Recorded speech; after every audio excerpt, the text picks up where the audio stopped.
Ayo, sana.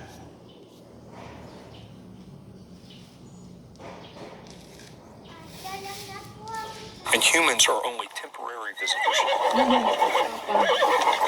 The idea of officially protecting wilderness can be traced back to a young forest ranger and the death of a wolf. That story begins in the early 1900s when a young forest ranger named Aldo Leopold arrived in New Mexico to survey the land for the Forest Service. The prevailing philosophy of forestry back then was to manage the land for the benefit of the economy. Think farming, logging, mining, and grazing.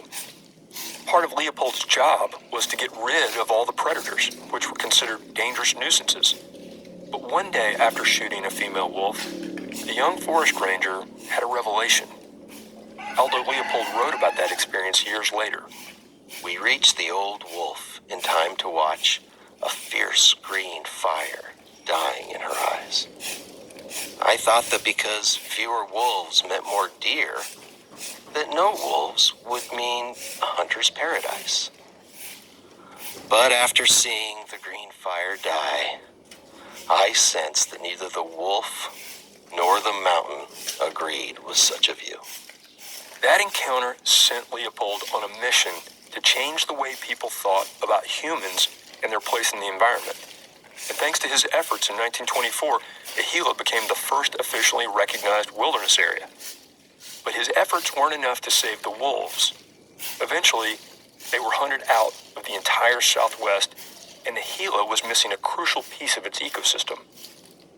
Okay, so cut to almost a century later, and here we are, the Nat Geo crew, exploring those pristine canyons that Leopold helped preserve, when one night, as we're sitting around a fire talking about Aldo Leopold, I swear this is true, we heard an unmistakable sound rise out of the night.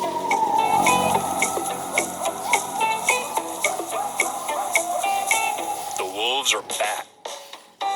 I'm Peter Gwynn, editor-at-large at National Geographic Magazine, and you're listening to Overheard, a show where we eavesdrop on the wild conversations we have here at Nat Geo and follow them to the edges of our big, weird, beautiful world.